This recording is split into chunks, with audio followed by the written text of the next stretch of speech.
This is the American Nightmare, Cody Rhodes, and you are listening to the Bullet Cast.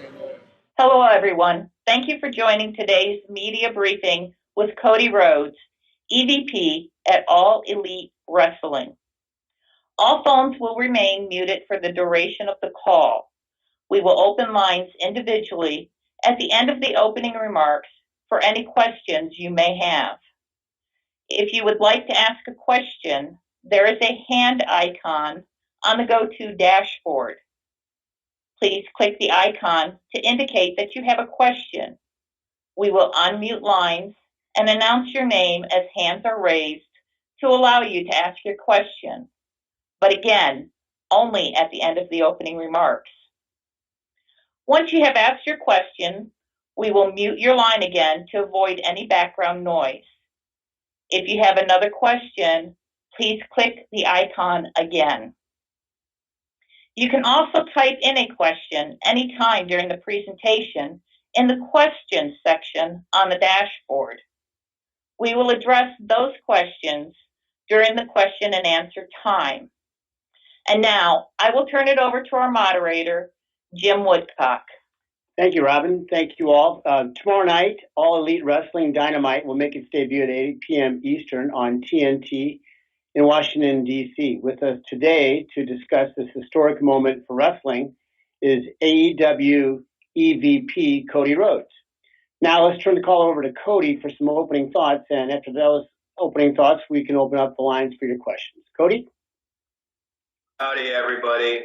Thank you for joining me today. We're a day away from the biggest thing I can remember in my lifetime as a wrestling fan and as a wrestler to happen, the biggest weekday just in the history of our business, potentially.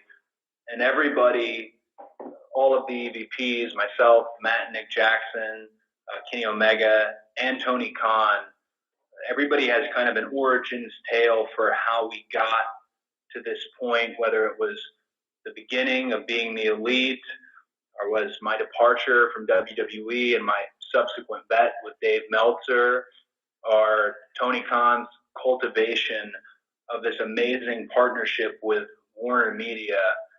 But really all of them are contributing factors. They're combustible and contributing factors to the largest factor in the room, and that being just this fandom, this unserviced fandom for the last, I guess, 18 years, 2 decades. And a lot of you on the call are part of that fandom and part of just the general wrestling fandom that exists out there. So I want to thank all of you for joining me today, and I'd gladly, let's get into some questions.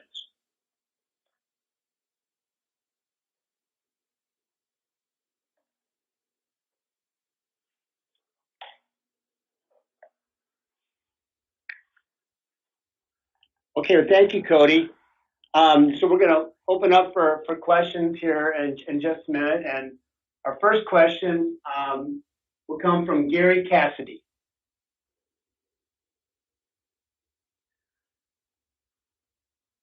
Gary? Hi, Cody. It's Gary from Dropkick Discussions here, part of Sportskeeda Wrestling. So it's just to ask your comments. Thank you for speaking with me anyway. Recently, Kenny Omega was interviewed by yourselves, and it caused a little bit of controversy, speaking about the Wednesday Night Wars, and it compared it as being real stars against developmental talent. What would your comments be on that? Well, I know that, my father was rather instrumental in bringing the developmental brand up from, the OVW-like situation or the FCW-like situation that I was in as a trainee and making it more of a brand. You'll never hear me disparage NXT. There's a locker room full of my friends over there. I mean, literally, if any of you have done the Performance Center tour, you're going to pass in front of my dad's boots. I think Kenny was just, having a bit of fun, and it was something much in character that's been going on with being the elite. I have nothing but good things to say about the developmental brand and their success they've had and their continued success. Thanks, Gary. So now we're going to open up the line to Jonathan Snowden. Jonathan, you there?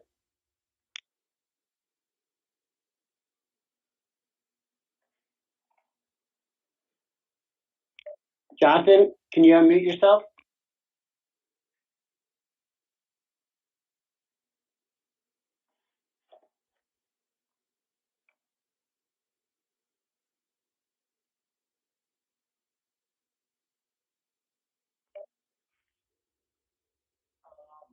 Jonathan, last call.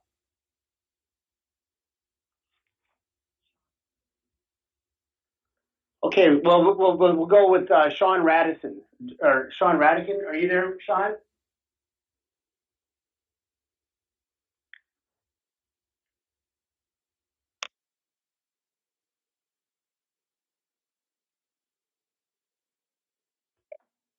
Sean, you can ask your question now.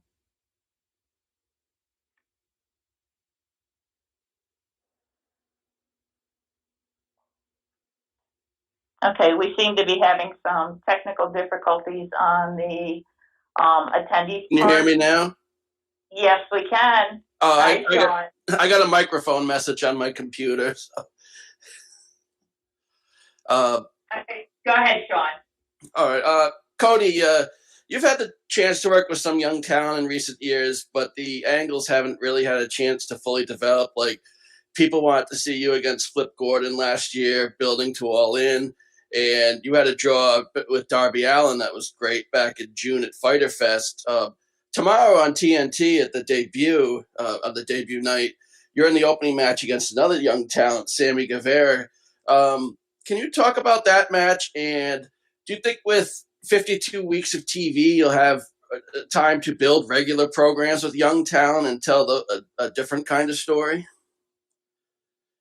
I think of utmost importance is introducing this new cast.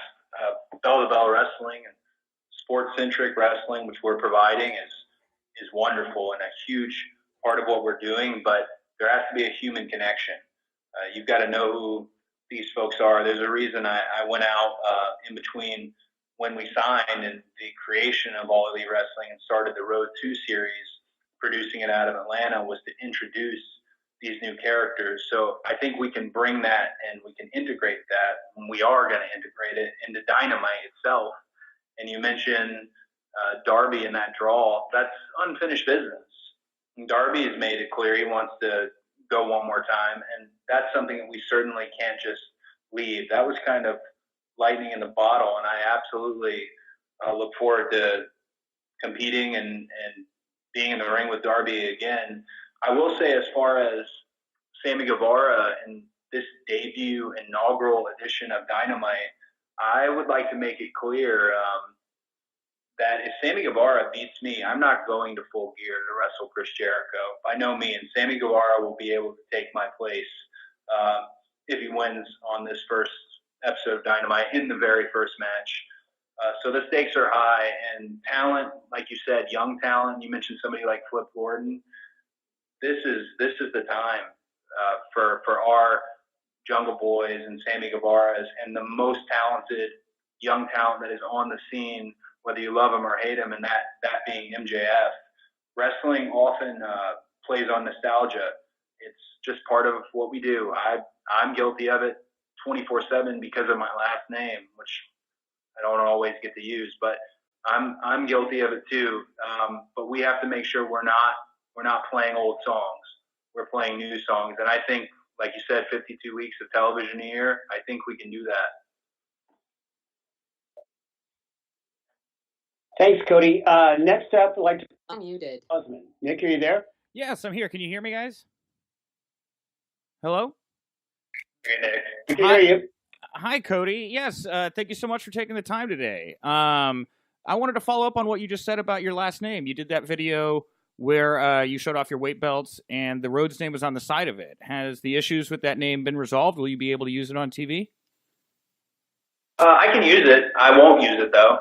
Muted. That's not everyone's favorite answer, but I got to rub off that name plenty.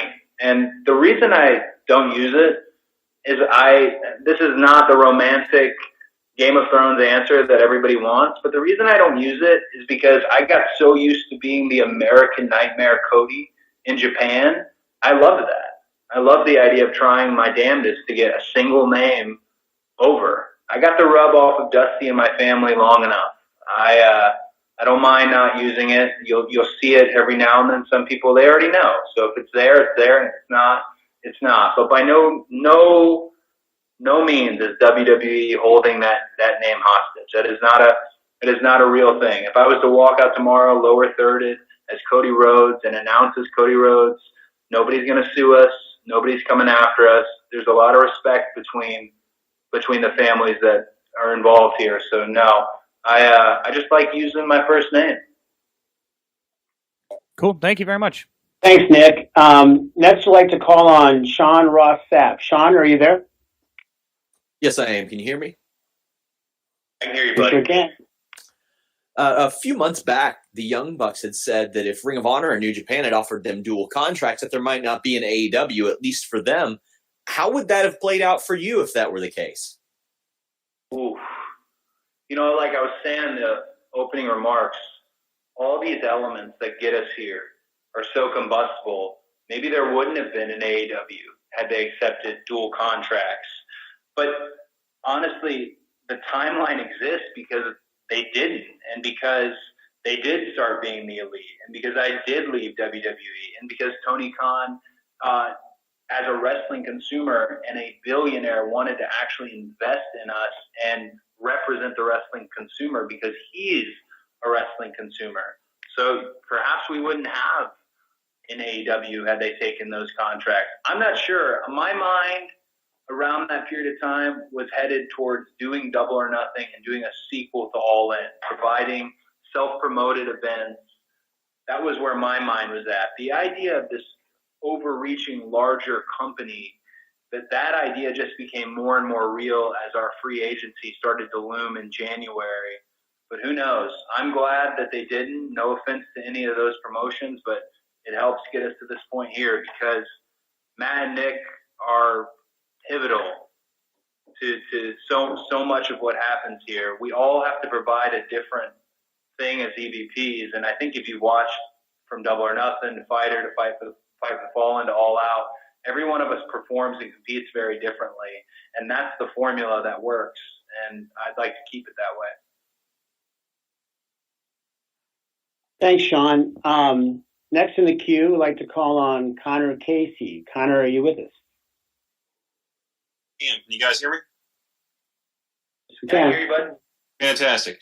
Well, hey, Cody, I just wanted to ask you a question regarding a comment you made on Twitter last month. You mentioned that we had only seen about 40% of the AEW roster through the first 4 live shows.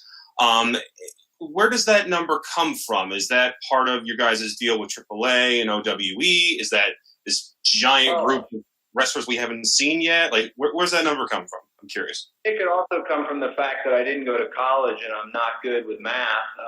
It could also come from that fact. Honestly, we have a lot of roster left. I don't know if I was on the nose with my 40%, but we have a lot of roster left. We also have the existing partnership with AAA, which you mentioned. There's a great deal of talent at AAA and young talent. The obvious ones that you know, like the Aero Stars and Black Taurus and all that, but a great deal of young talent that I love to feature on Dynamite weekly. You know, there's flavors of Nitro here, and Nitro had an entire cast of the Lucha cast itself, which we all saw grow up to be massive stars. So I think it has a little bit to do with me being bad with numbers, but there's definitely a great deal of people we've held back to this point so that they can be part of the Dynamite era specifically.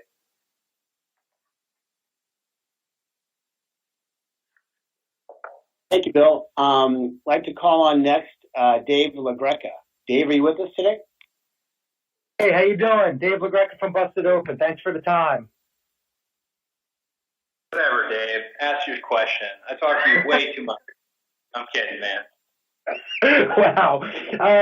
Cody, you said that this is the biggest weekday when it comes to pro wrestling, and this is something that you've been waiting for a long time. I'm interested what your mindset is going to be like Wednesday night. Are you going to have time to enjoy it? Are you going to be nervous? Are you going to feel pressure? What's going to be going through your head?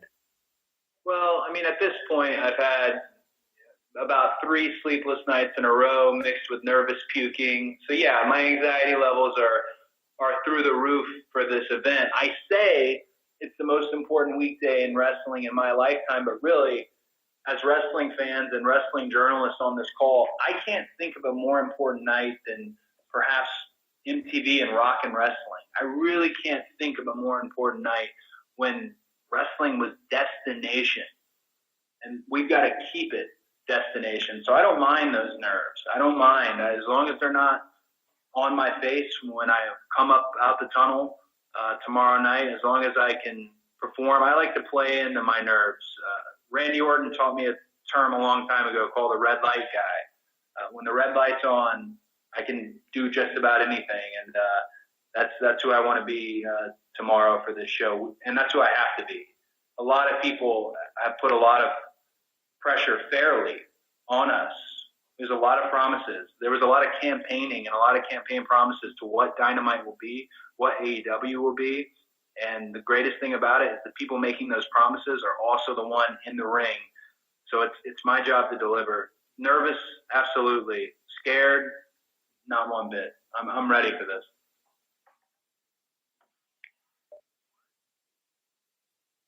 Thanks very much, Dave. We're going to read a question here from Jonathan Snowden. So, Cody, this question is from Jonathan. There'll be a ton of analysis after the show, much of it focused on the ratings, but a lot of that will be done without context. So, what constitutes success for you? What are the Turner people and advertisers expecting? Well, I think there's a number that we have in mind. I'm not going to be as naive to say that number right now. I think wrestling is one of those things where when you come back through the go position and you've had an absolute barn burner of a match where the crowd was up and down on everything and they took that ride with you, when you ask how it was, the truth is you already know. You heard them out there. That's going to be the biggest test tomorrow, is that live audience. I think giving them this unbelievable show in a statement building like the Capital One Arena will be a good indicator of what the next day will be when the inevitable ratings come in. I think Turner has high expectations for this, and we have high expectations. We think this is a product that people want to see. We think this is a product that will appeal to the several million people that went away around 2001 and now are calling themselves the returners, is my favorite term for them. So I think we have a number in mind, and hopefully we hit it. I'm sorry if I can't share, but nonetheless, I think that live crowd will let us know how we did. Thanks, Cody. Let's get back to the live lines now, and I'd like to call on Rich Fan. Rich, are you there? Yes, I am. Can you hear me? I can hear you, bud. Perfect. Rich Fan, Pro Wrestling Torch. Cody, thank you for your time. You mentioned in your press release the unparalleled diversity and inclusiveness of AEW, and that's been recognized with some of the charity work you've done, the tag team scene, women's scene, but we have seen a dearth of wrestlers of color in the men's singles scene. Can you talk a little bit about what you're looking to do with Dynamite with regards to that, and particularly maybe wrestlers like Trevor Aeon, Sugar Dunkerton, Darius Lockhart, and others who have said on Twitter that there kind of seems to be missing black wrestlers from your singles roster? Well, I think we wanted to put a product out that's congruent with today's society and a snapshot of what America and the world actually looks like. I think we're doing a good job, but that work is never finished. One of the things my wife has been absolutely a marvel at with this company is seeking out diverse superstars and wrestlers for our product, and I think we'll continue to do so. I actually will challenge you to link me up with all three of those gentlemen that you just listed. Link me up on social media. I'll take a look at their stuff. I'll contact them directly, because I said this with Ryan Sadden not too long ago on this media tour. I think African American representation on our brand is huge, and there are some just absolute stud men and women that I would love to be part of AEW and love to be part of Dynamite. So please link me up with them, and we are doing everything we can to continue to provide the most diverse roster and, first and foremost, the best roster. Thanks, Rich. How about James Dixon? James, you with us today? Hey, man. Yeah, I'm here. Can you hear me? Yes, we I can. can hear you, bud. Oh, hey, Cody. How you doing? I'm good. Thank you for asking.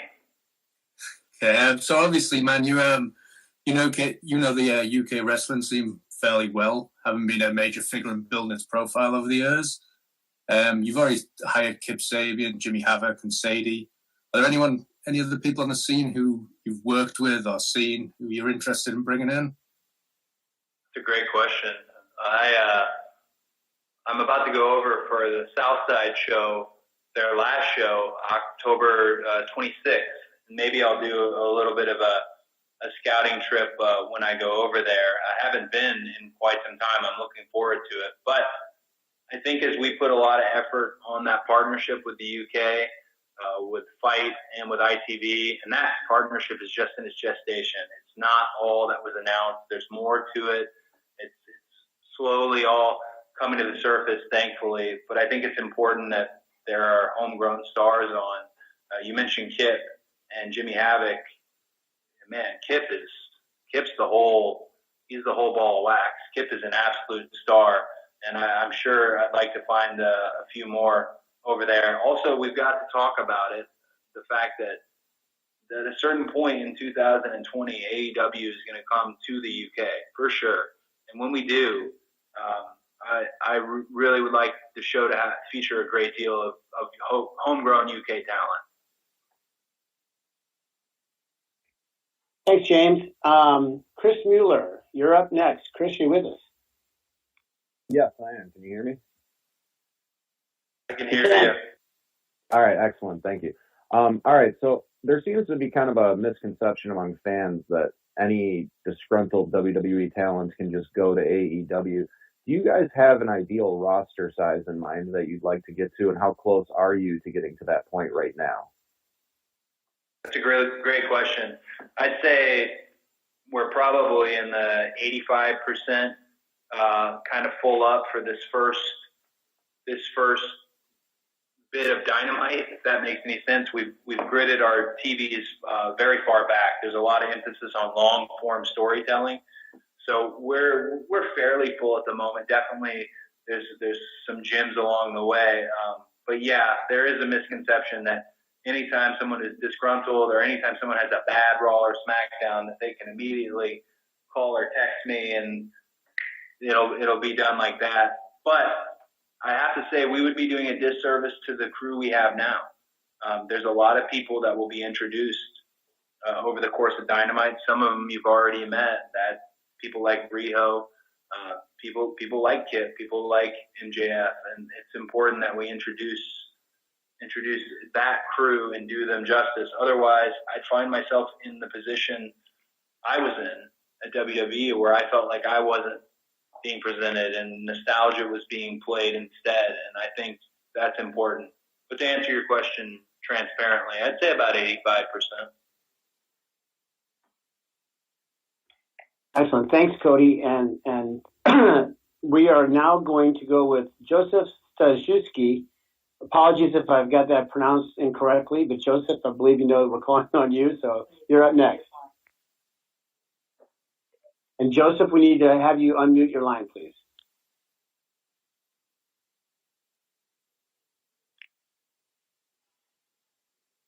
He was mad that you mispronounced his name. I can spell it. I just can't pronounce it. Joseph, we'll come back to you if we see you up on the screen here. Stu Myrick, are you with us by any chance?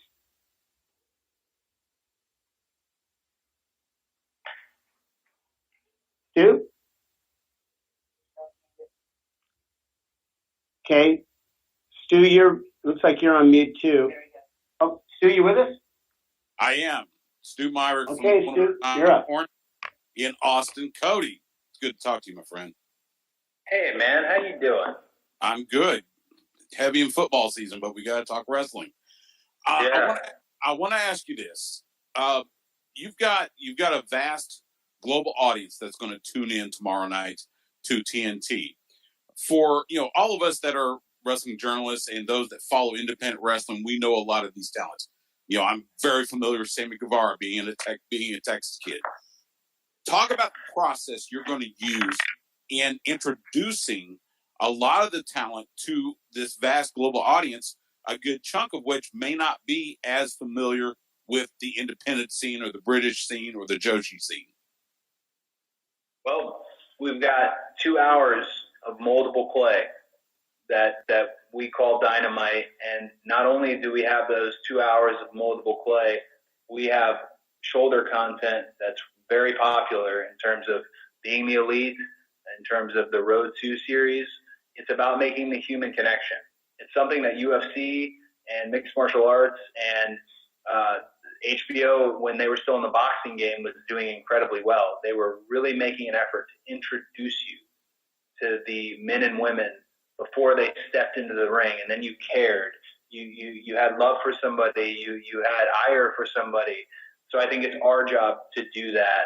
And taking a look at how Dynamite shapes up tomorrow night, I think we're going to be successful with introducing new people. As far as the key to the human connection isn't giving them an artificial character. The key to the human connection is showing the real character that they are and just turning that up. And that's what I want to do. And not only tomorrow on Dynamite, but actually tonight. The countdown special that is happening on TNT is specifically just that. It's about introducing you to these people, not just the characters, but even Chris Jericho's mystery tag partners. It's very much about the human connection. And I know that just seems like words, but hopefully when people see Dynamite, they'll understand what I mean in terms of that human connection and showcasing it to the world. Anthony Suter is next up. Anthony, are you with us? Yes, I'm right here. Can you hear me? Yeah, I can. Awesome. So you guys have announced several dates all the way through the first week of December. For the beginning of 2020, as far as weekly TV is concerned, can you shed a little light on what the strategy is for moving across the country and when some of the other side of the United States will actually get to see AEW Dynamite live from their region? It's a really great question. And honestly, I wish I had kind of answered this at some point earlier, just in the last month, because people seem to think we may be neglecting the West Coast or the upper Northwest, when in actuality, we're working our way down from the eastern seaboard and then across through the Midwest. And that's just a logistical and cost measure. We're running real arenas. We don't want to run studio TV. We want to run real arenas, and we want to bring this party to every city, A, B, C, D market. It doesn't matter. We want people to have a dang good time, and we have field tested this because all of us had been on the road. Me for 11 years with WWE, and the Bucks with Ring of Honor, and then we were on the road together. So as we move across, and you mentioned January, and around Thanksgiving and stuff, we're back in Chicago, and then we're going to be moving our way out west. So fans who are on the west, who feel like we've kept them out since Double or Nothing, we're definitely headed your way, and we'll definitely service as many of those markets as we can over there. To be a little bit more specific, I think we have the best market rep in the entire industry, and that being Raphael Morphy. I butcher his last name pretty often, but Raphael is an absolute amazing hire by All Elite Wrestling, and he is teaching us, because it's very great that this is a wrestling company by wrestlers, but there are some things that us silly wrestlers don't know. And Raphael has been able to help make those inroads with buildings and things like that. It's been a real pro. So Raphael, we're putting all the pressure on him. We will definitely be heading west, and definitely in 2020. Thanks, Cody. We're going to read Joseph Stazuski's question here from the New York Post, and that is, Cody, how do you see being the Elite and the Road 2 series, how that complements what we're going to see on Dynamite? Well, it's a little bit of the buffet. I was told once that that's what you need to offer the wrestling fandom is a buffet. You need to give them a little bit of the high spot fueled bell to bell, unbelievable action. You need to give them a little bit of Savage Steamboat. All the while, you need to give them a little bit of Tully Dusty. I know these are references to an older era, but there's different types of pro wrestling, and there is no right way. There's no wrong way. Excuse me. There's no wrong way to do what we do. The only thing that matters is the fans' appreciation of it if they liked it. And we offer that. And being the elite is the absurd. It is the Deadpool of wrestling. It is the fourth wall poking element of wrestling that was so taboo. And now it's pretty much, you see it all over the place. Spring Break is popping up left and right. The Bucks set an absolute trend with that. And then what I do with the Road 2 series is old school, Southern, traditional wrestling. And they still work together. It's what makes this band of the four of us function. And what Kenny brings in with the Joshi women that he's brought in for the women's division, it's a whole nother element. So I think you'll never see those styles watered down. People will often kind of give us a hard time. Well, there has to be one vision for this. There has to be one. No, because there's not one fan in the audience. There's millions of fans worldwide. There is not one vision for this. There is an overall general vision in terms of all of our different styles and providing that buffet. Thanks, Cody. Next in line up now is Matt Visick. Matt, can you unmute? Yes, I just unmuted. How you doing, Cody? I'm good, buddy. So I'm with the Vegas Bad Boys of Podcasting, and you did say a little bit about reaching across to the West Coast. That kind of threw this in my mind, and that is, you did a great job with Double or Nothing, and a great job with the All In and All Out on a pay-per-view basis. Once Dynamite's up and going, are you guys planning on starting like a bi-monthly or a quarterly pay-per-view? More likely, leaning quarterly. We had talked originally about having just 4 pay-per-view events. We understand that pay-per-view is expensive, and we understand that less is more in our industry as far as building to these events and not having them just kind of willy-nilly every month. So I would say more along the lines of quarterly. There's talks about doing a UK tour, as I mentioned. There's talks about doing some specials like Fight for the Fallen where there are charitable elements. But yeah, we're looking at more 4 to 5 major pay-per-views as we go, and very likely after Full Gear, which is our 3rd major pay-per-view, that 4th one, very likely, you guys can't see me, but I'm winking, will likely be on the West Coast.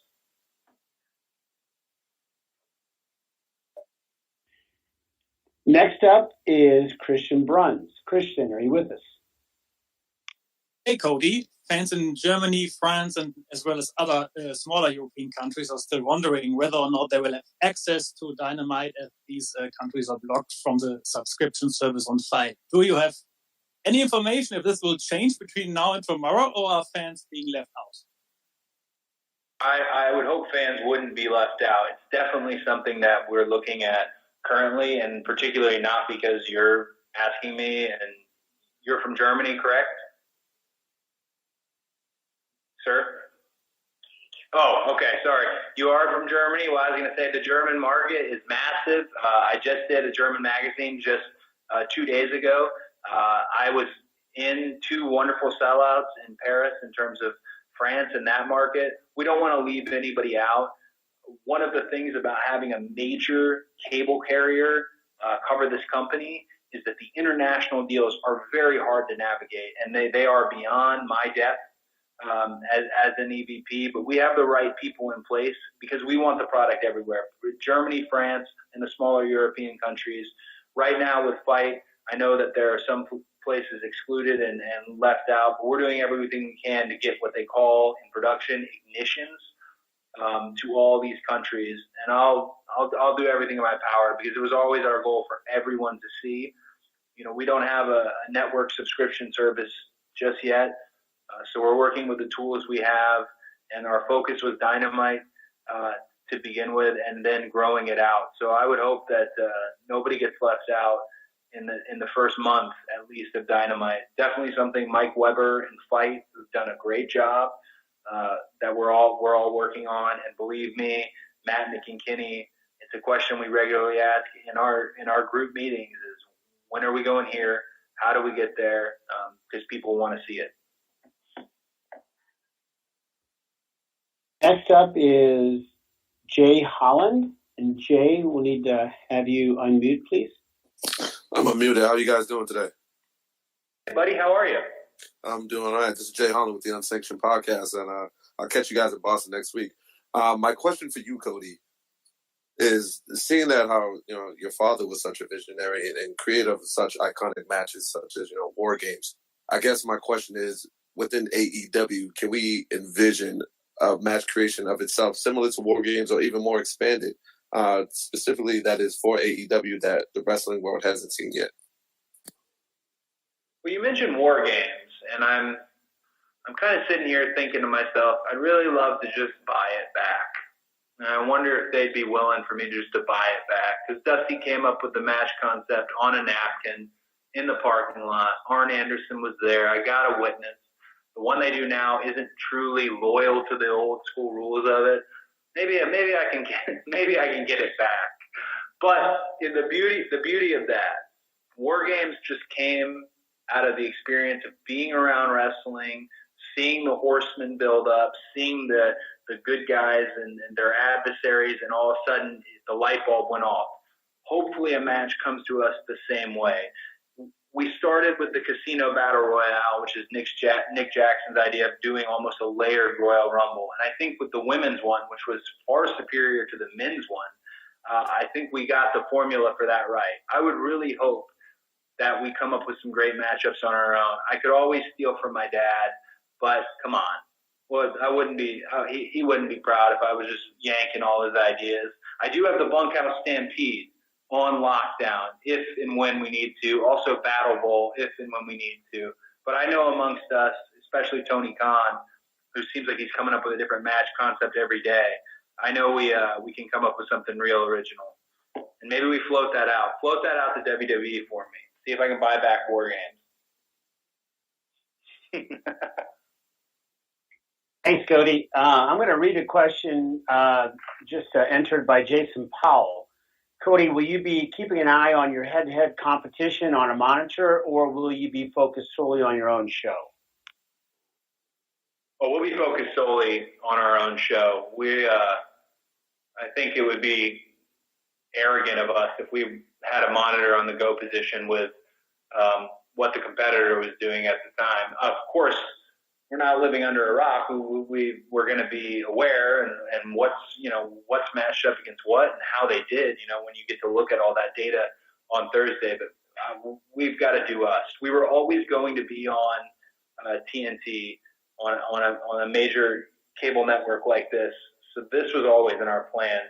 Their move to USA, and this is not meant as a negative, so WWE diehards, please do not freak out, was a reactionary move towards us. So they can watch us. We'll be taking care of our own business. Thanks, Cody. Next up, Phillip Antwine. Phillip, are you there? Yes, I am. Thank you. Phillip Antwine from the Bulletcast out here in San Francisco, California. What do you think is the promotion's biggest strength? Is it the in-ring action? Is it the promos? Is it the storylines? Or is it something else? Biggest strength is the in-ring action, for sure. So it's the first thing you said, because I think the misconception now is that you cannot tell stories bell to bell in between the ropes. Stories like Ric Flair used to tell on a nightly basis, and you absolutely can tell those stories. So I think that is our biggest, the thing we have going for us is our bell to bell, our in-ring action. And then I spoke to it earlier. I think to accompany the in-ring action is the human connection, is find out who these people are. Our biggest strength let me double back here slightly. Our biggest strength is all the things that we have been talking about and complaining about for 20-something years, if that makes sense. We've heard all that. If somebody was to try and spy on us and get the formula for what are they doing? Why are people into this? I don't understand. This isn't good. No, it is good. It is good. See the crowd? See the continued sellouts? That's the value. It's a product people want to see, and we just want to spread that product and share it with these returners and casual fans who might have tuned out and will see it for the first time and see wrestling differently, but see something they recognize from way back, if that makes any sense. But again, in the fairness of transparency here, the first thing, in-ring action, is what sets us apart. Thanks, Cody. I'm going to call on Steve Menando for the next question. Steve, I believe you're on mute. If you can unmute, you'll be good to go. Hey, Cody, how's it going? Steve here from the Armchair Bookers podcast. Can you hear me? Yeah, I can hear you, buddy.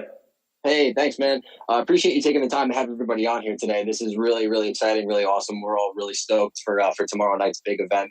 I want to talk about one thing, actually two things, and kind of join them together here, because you talked a lot about the storytelling, right? You also mentioned, the potential quarterly pay-per-views. Do you feel that the infrequency in which you guys have pay-per-views is going to affect the ability to give long-term quality storytelling? Oh no, I think it only puts the priority for the stories to be on Dynamite themselves. I was once told that TV is a commercial for the live events. Well, the best thing about this, the very healthy schedule that Tony Khan has offered, is there are no weekend live events. It's just Dynamite. That's our sole focus, meaning that is where the heart and soul of these stories go. There'll be stories specific to Dynamite that aren't geared towards pay-per-views. So I think that will end up being a strength for both the pay-per-views and the weekly show itself. Thanks, Cody. Joseph Galizia. Joseph, are you with us? Hey, can you guys hear me? Yes, we can. Clear. Hey, Cody, how are you? Thank you so much for taking my call and my question. Wanted to talk about Triple Mania. You got to team up with Psycho Clown and former UFC star Cain Velasquez.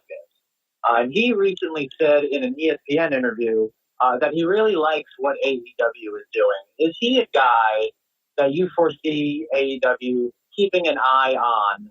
And can you just talk about your experiences tagging with him at Triple Mania? It's definitely somebody that I am keeping an eye on. Cain was one of those athletes. It's not even an athlete thing. It's almost just a strange natural ability to pick up our industry. Man, he picked it up so quick, and he wasn't doing mixed martial arts, Cain Velasquez. He was trying to do true lucha, and he had worked with Psycho Clown. Who's Psycho Clown? If you haven't caught him, it's just amazing. What a stud. So I was blown away by Cain Velasquez. I would love to bring that tandem and that tag back to All Elite Wrestling. I'm glad to hear he likes what we were doing. I like what he's done with AAA. I continue to monitor it. And that might be something you see of a personal project for me if and when Cain would like to come play ball with us. I'd be down. There's something very special. I mean, the man was a former UFC heavyweight champ and nice guy. Represents a whole part of the world. Just a special human being. I think he'd be a great fit to our family. And next up is TJ Quinn.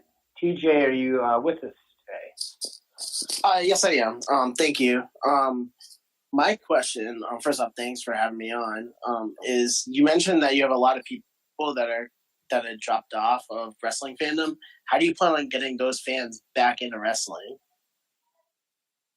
I think the ticket is we have our demographic that has kind of followed us around, and they've enjoyed what All Elite has been about, and they've been part of this army. The reason the show is almost called Revolution is because whether some people like it or not, what's happening in wrestling right now, it's a revolution, and these revolutionary fans are part of it. I think it's about those revolutionary fans spreading the message, not unlike any pop culture hit today where you tell, hey, did you watch this show?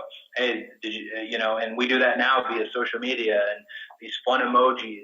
I was just doing it the other night. I met some people talking about American Horror Story.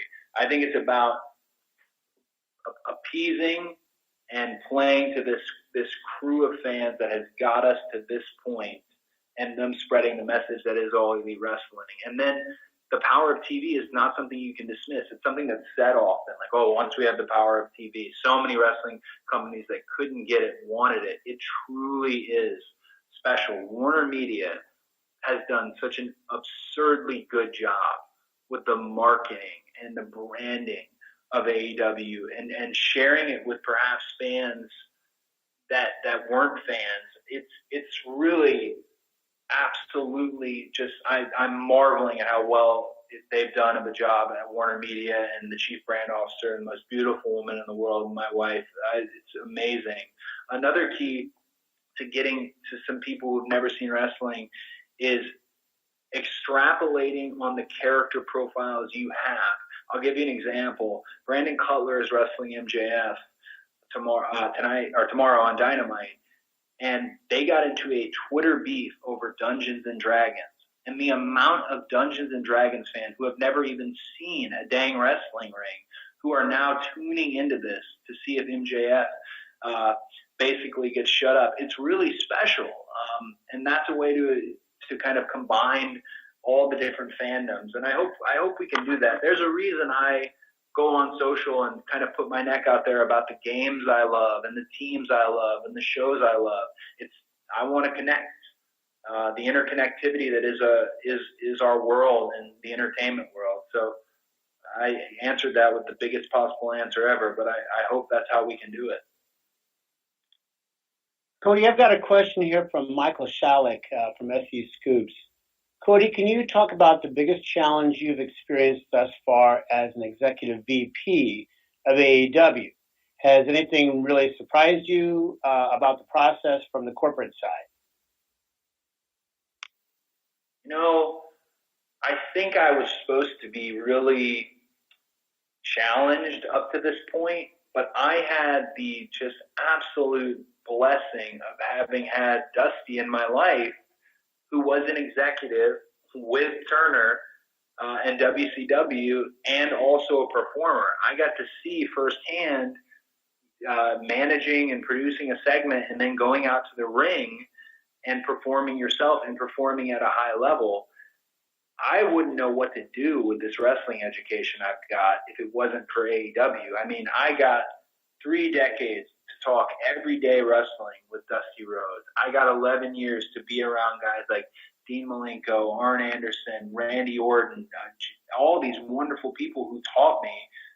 So that's why I don't think I've been challenged by the corporate side of this job yet. This education was perfect for it. I'm sure there will things that will come up. There are things that a wrestler who didn't go to college like me isn't fully aware of or in tune to. And the first thing I do is find somebody who is. I'll give you prime examples. Chris Harrington, who's the vice president of business operations. Raphael Morphy, the market rep. We've tried to flank ourselves with genuinely very smart people when it comes to this. And Tony Khan, what a businessman that guy is. What a businessman, and what a great champion and ally of the wrestling business. So I've yet to really be challenged by it all, other than knowing when to take the headset off and start stretching. As simple and silly as that sounds, it's been like mental math for me, but it hasn't been a challenge yet, mainly because it's been too much fun. Cody, I've got one more that was lobbed to us via email here from John Alba from the Spectrum Sports and Living the Gimmick podcast. John would like to know how hands-on TNT is with the physical production of the TV show outside of cost. Will it have any say in the format / rundown, or is that strictly on the AEW team? It's strictly on the AEW team. What you see as far as Dynamite is concerned, they have been absolute wonderful allies in terms of production. They do wonderful things with the NBA. If you look at some of the big wigs there at Turner, with Brett, with Sam, with Kevin, and you look at what they've been able to do. They've offered us those resources. Talking about something as functional as the difference between a jib cam and a flying jib cam. And to have that high-res, next-level production that the NBA has, partnered up with Keith Mitchell, who a lot of people on this call already know who Keith Mitchell is, former executive producer for World Class, turned WCW. I mean, the absolute man when it comes to this type stuff. They've just been great allies. They've yet to give us any type of ultimatums or network notes concerning the show. They're allowing us to go out there and play our music and hope that people love it. Great. We're almost at time here. Cody, if you got time for one more question, we're going to spin the roulette wheel here. And looks like Tommy Walter comes up the winner here for the last question. Tommy, are you with us? Yes, I am. Wow, what an honor to be the last question. Tommy. How's it going, Cody? It's very, very good. How are you? I'm doing well. This is kind of a statistical question because I'm a geek. But so knowing how big of a statistician and that Tony Khan is and data analysis and all that, how much will not only wins and losses, but bell to bell, TV ratings, and also just general fan interaction, how much will that play into, I don't want to say scripts, but your general outline for, say, the next 6 to 12 months? Well, one of them is kind of the business of the business, which is super entertaining, and the other is more narrative, the content you see on the surface. I can tell you, as far as wins and losses are concerned, it isn't just the wins and losses. Almost look at it as how college football is appropriated when you look at the quality of wins. One of the things that Tony did, which was really wonderful in the press release with Sports Illustrated about me and Jericho, he talked about the quality of wins I had, being Dustin and being Sean Spears, and that it'll play a heavy role in the show. Wins, losses, the quality of wins, and then as the numbers go up in terms of matches, that will be a really wonderful time to break out the heat chart, and you start getting percentages on body parts and how many times somebody has lost to the walls, for example, or a code breaker. And that stuff will really help once our numbers start to go up in terms of actual matches. On the other side, we hope that narrative element of it, the wins and losses mattering, and the building and the prestige and the championships mattering, we hope that it will be congruent with the ratings and that they will go up with all that as well. Thanks, Cody, and on behalf of everybody at AEW, I'd like to thank everybody who joined the teleconference here today.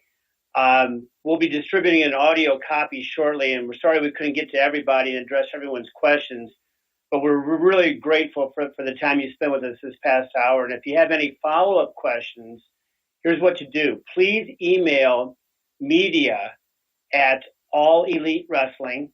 So that's media@allelitewrestling.com, and we'll get to them as best we can. We look forward to seeing you tomorrow night on TNT. So thanks again and have a great day.